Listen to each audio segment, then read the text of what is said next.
Welcome to Do It for the Gram and Enneagram podcast with your host, certified Enneagram coach Milton Stewart, where we do it for the Enneagram, not Instagram. We make moves to improve our lives and those in our community. Happy New Year to all the people who are listening. And this is a new series called Arrow Lines. We're going to talk about those lines in between these numbers because they mean a whole lot.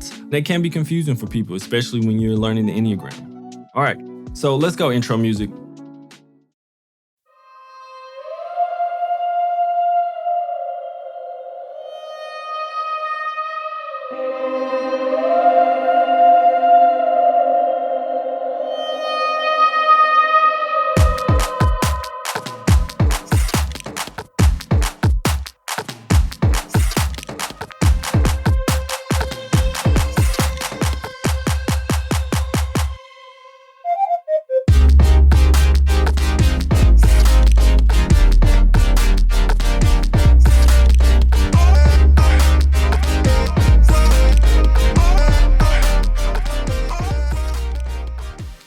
Finding help for your mental and emotional struggles can be challenging. With so many barriers like cost, and even feeling safe looking for a counselor can be tricky, so I know it's hard. And the worst part is you really don't have the time or mental space to be trying to figure out how to find a counselor when you're having personal struggles. So thanks to BetterHelp, they are built on making counseling accessible, affordable, convenient, so that anyone who's having struggles in their life can actually get the help they need at any time and anywhere, which is so important, especially now. All the professionals are licensed, trained, experienced, and accredited. And what I love so much about them is that they have a diverse group of counselors with a broad and various amounts of different backgrounds to help all their different clients. If you need some help, try BetterHelp. You can get a 10% off discount from your first month when you go to betterhelp.com/doit. That's BetterHelp.com/DOIT. All right, we're talking about the type 8. So the Enneagram symbol has so much wisdom and intelligence in it, it's ridiculous. It blows my mind. The more I learn about the Enneagram, the deeper I get into it, just how it's constructed in a way that has this ancient wisdom and knowledge to it that just seems to work over and over and over and over again, which I love about it. And so the Enneagram has a lot of things going on with it. If you look at it, it's made up of different triangles. Really, there are some lines that are not there that we're not going to talk about the Hernavian triads on this episode, but there are lines, and it kind of can be made up of 3 different triangles in certain ways. I'm not going to go into that. Don't get too stuck in that. But that's for a future episode, just preparing and priming your knowledge if you don't already know. And one of the things that is also the growth path actually connects with some of these lines is the law of 3 and the law of 7. I'm not going to explain what they really are here, but part of it is how do things come into fruition and the actual growth and journey that we go on, the ups, the downs, and all the way arounds, basically. So each number is connected to another number for a specific reason. It's not just random. So we're talking about type 8. The 8 is literally connected to the 2 numbers of things it really, really needs.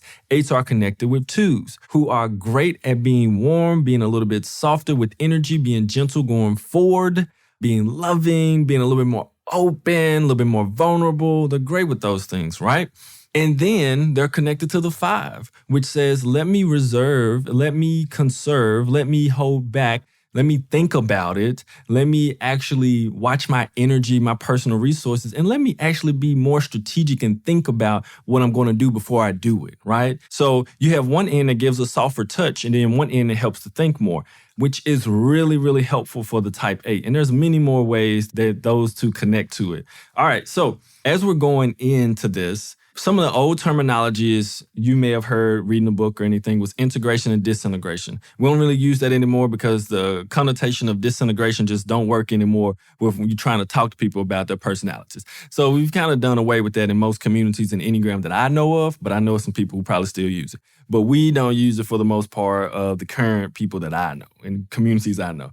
Now, stress and security are still super relevant points, and they're very important because stress and security, these 2, and this is the name that's been given to one of the arrows. One is like they consider the stress arrow and one considered the security arrow to a certain degree, right? So This is important to note because when we talk about stress and security, we're not talking about you work so hard, now you're stressed out. We're talking about your ego is seeing or feeling some type of stress, or your ego is feeling insecure about something. So it's not like you feel physically insecure somewhere. No, no, no, no. This is an ego insecurity or ego stress. And so you can be having a great day, but that one person who you've had issues with or has had this impact on your life feel some type of way, put stress on your ego. So you may shift a little bit to another number, or you feel insecure when you're around this type of person. So you may shift a little bit to this number, right? And remember, we don't go to that number. We don't become that number, but we will probably exhibit traits. We do exhibit traits and different qualities of these arrows that we're linked to, all right?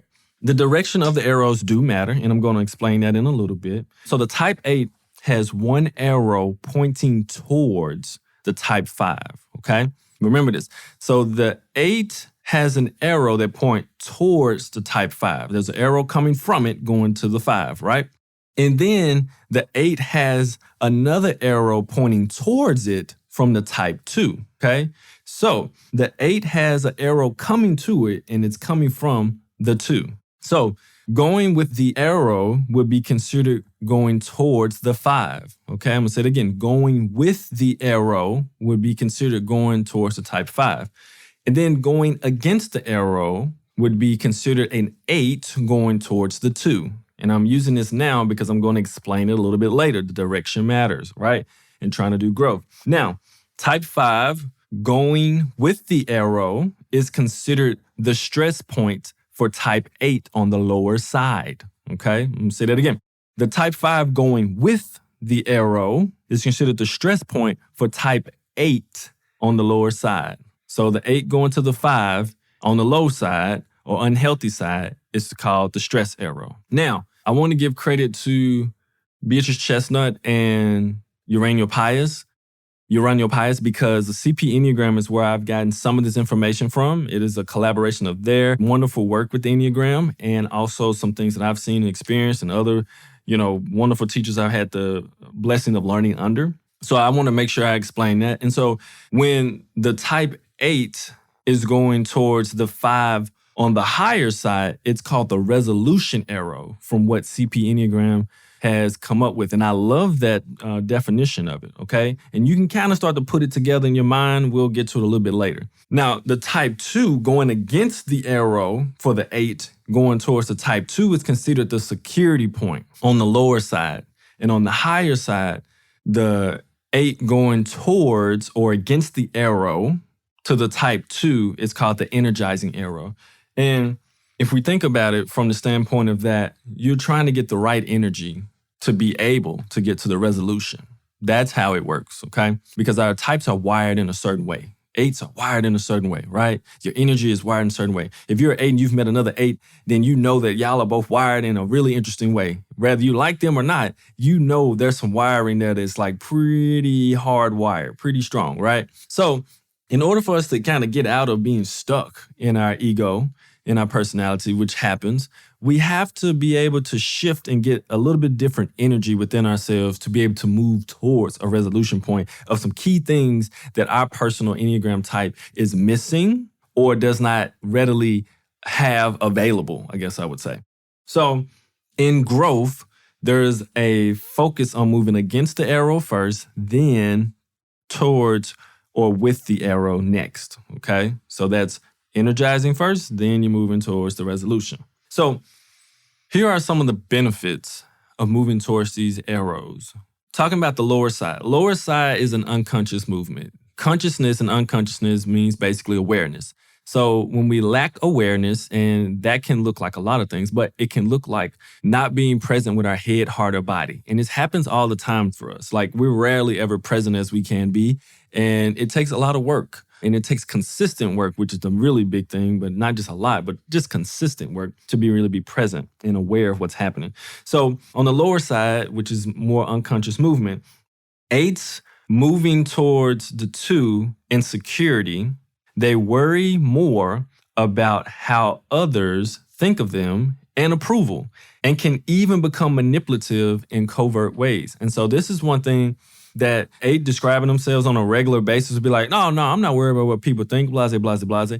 Yeah, when it comes to their ego feeling insecure, so when that eight ego, the way it flexes, the way it kind of can, hold a room down and walk in, when it feels insecure, there's actually, then they move towards the arrow of the two, they actually can feel worry and actually be worried about what people really think about them. And they can start thinking about, am I being approved or appreciating the situation? Can I find a way to do things? And it may shift into being manipulative in covert ways, right? And this is, eights usually, they don't do the covert thing behind the scenes. If they're going to tell you something, they tell you up front. But the thing is, the lower side of the two has a way of trying to manipulate a situation to get out of it what they want, right? Or for eight, it may be to win or to feel like they can get the upper hand in the situation. But the ego is insecure, so it may be worrying about these things. So that's something to be aware of. The lower side of the 5 arrow when eights go there. So eights moving to the 5 in stress, they become more hidden from people to avoid others seeing their vulnerabilities. They also start to strategize how to crush, defeat, beat, or dominate whatever obstacle, challenge, or opponent that they may have if they can. You can't defeat all obstacles and challenges and people. It's not feasible. It's not possible. Even though the ego of the 8 wants to, it's just not actually possible. So one of the things that eights really have to be careful of is that when the ego is stressed, it may actually fall back into saying, I'm going to go hide myself for a little while so people don't see me. I'm not going to be out there because I've used my ego has been worn out by whatever situation is happening, and I'm actually going to withdraw, which is not typically the way that eight's going to handle situations. It's just going to withdraw. But while they're withdrawing, they're kind of strategizing ways to try to come back, to get back, to all these type of ways to try to challenge or get something or get over these different things. So eights really have to be careful when they're in that mode as well.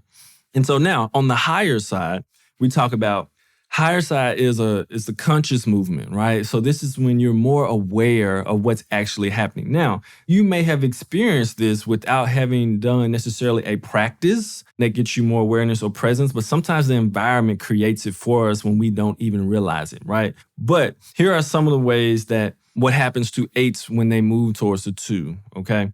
Eight's moving to 2 as an energizing or the right energy point. I call it the right energy, to get the right energy within themselves.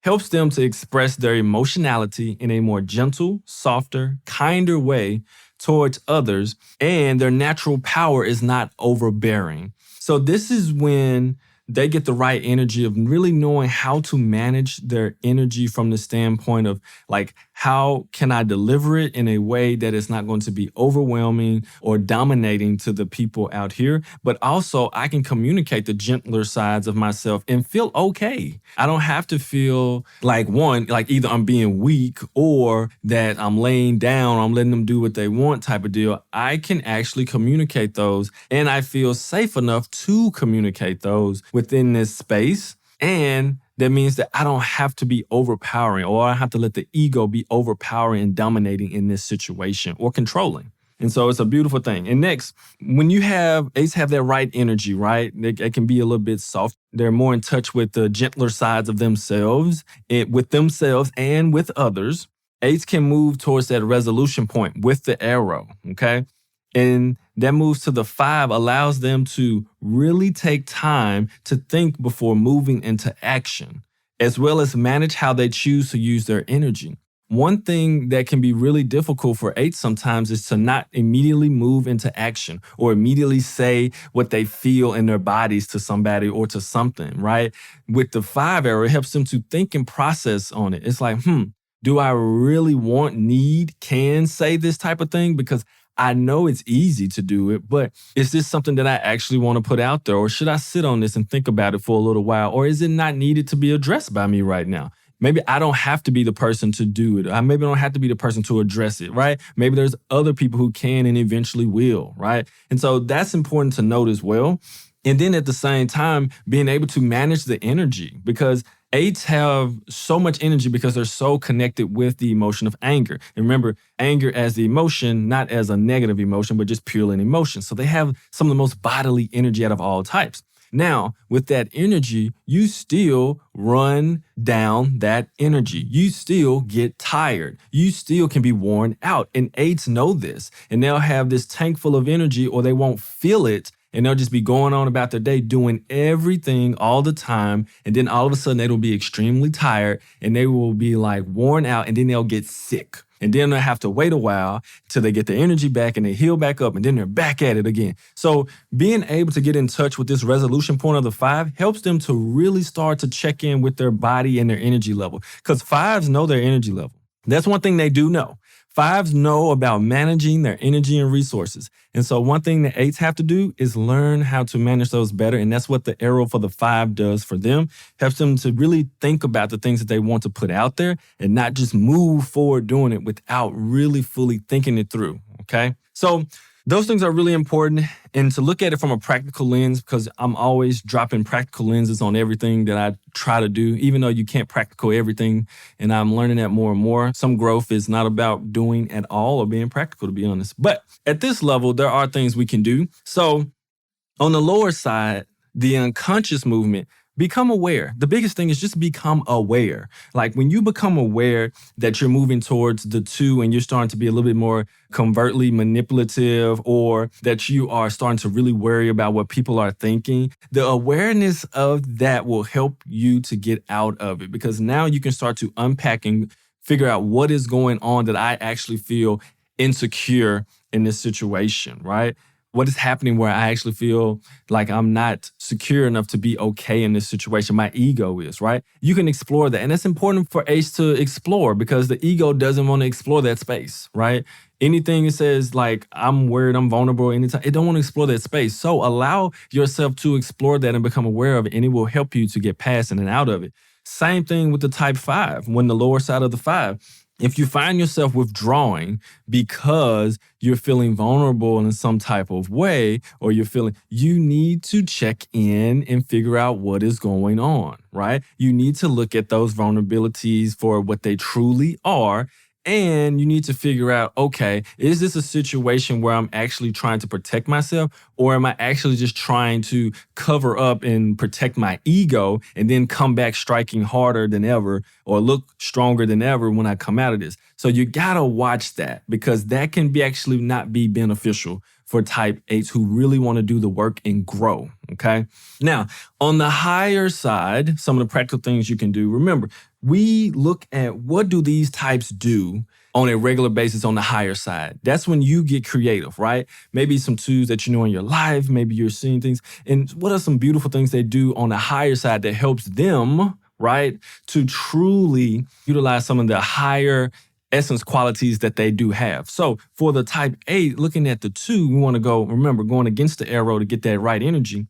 Some things 2s do is the way that they are super warm with people. They are super warm with people, and they really care about people's feelings, right? So 2s know how to adjust and adapt to connect with different types of people. They don't have to come one way. Like sometimes 8s, they bring it one way and like, hey, these people like me, these people don't. But there's enough in us where we can shift, where we can soften and to connect to people. 2s know how to do that really well. Something else 2s do, they do sometimes very nice sentimental things for people. That's just very gentle, heartwarming things. And it doesn't have to necessarily be seen, but they do things that are extremely helpful and caring to people. So maybe it's like writing a personal, nice, helpful letter to somebody who may actually need it, right? It's things like that that take time and connect you deeper with your heart so that you're actually able to change and shift some of that energy, right? So that's a few things, but there are so many. You have to be creative about it and do some of your own research to stretch yourself, right? So now when 8s have that right energy within them, which is more along the lines of being, more in touch with their softer, kinder, more gentle parts, and actually being able to temper and like watch for how much power that they actually exude and have and manage it better and use it to empower and not always to take power or to be the power in the room, they're able to move to that resolution point. And some things that 5s do, 5s, we all know. 5s take their time doing things. A lot of times 5s, they are meticulous in the way that they do things. They organize things in a way that is wonderful, but they are logically trying to put together different things. Sometimes 8s, the energy and the information from the body overwhelms their ability to maybe fully look at situations in a really, really logical sense, right? There's a practical sense to it, but it's not always completely a logical sense. And there's a little bit of a different distinction there because it's the difference between looking at something from maybe a scientist perspective of like really creating observations, creating questions around the situations rather than the body saying, oh, I already know this, I experienced this, I seen this person, I know they're gonna do this is why they do this, right? The body kind of comes to a conclusion already about certain things, whereas the 5 and the thinking part of ourselves, strategic, it thinks more of like in questions. And so it kind of questions us, which gives us a little bit more opening to really consider more than we already know because we've seen such and such and we know such and such. So that's one way to add more questions. 5s are curious. So as an 8, adding more questions to situations that your body feel like it already knows the answer to, right? You know, if somebody acts like this, like, well, why do they act like that? What could have put that together, right? So trying to think in those ways can help. Taking time to be alone more to actually maybe engage something that you really like, some information to get really lost in it and to really delve down deep into it is a beautiful way also of exercising some of that resolution point. And it's a beautiful way of managing your energy. And so then it's this process of looking at and thinking, it's like, let me step back and think. So being very creative in the way that you may utilize some of the energy of a 5, just kind of be observant of a 5 and see some things that they do because they make sure that they manage their energy in ways that most of us do not. So that's very important. So I hope that was helpful. I hope that made sense because arrows can be tricky when you first learn the Enneagram. Give it a moment to kind of soak in and set in. But I really hope that that's helpful. And that's all I have for this episode. So I'm super excited for the rest of this year, things coming up. Continuously do your inner work. I encourage you as 8s to drop in and do the inner work that can be difficult for every single person, but especially 8s to a certain degree, because getting in and really being more gentle and more soft, and I'm talking about to yourself, not even just, it's great. We're talking about other people. That'll come when you're actually able to do it with yourself first, okay? So being more gentle, more loving, more kind to yourself in the work that you do, in the communities you impact is going to be monumental for actually helping you to grow, okay? And not just be fully enraptured in 8 mode, okay? Which is very important. So if you feel your ego is starting to flare up and act a fool and trying to take over, take a deep breath. Breathe, become more present, a little bit more aware and conscious, and do it for the gram, the Enneagram, of course, and make a better choice. We'll see you on the next episode. Have a wonderful day. Bye.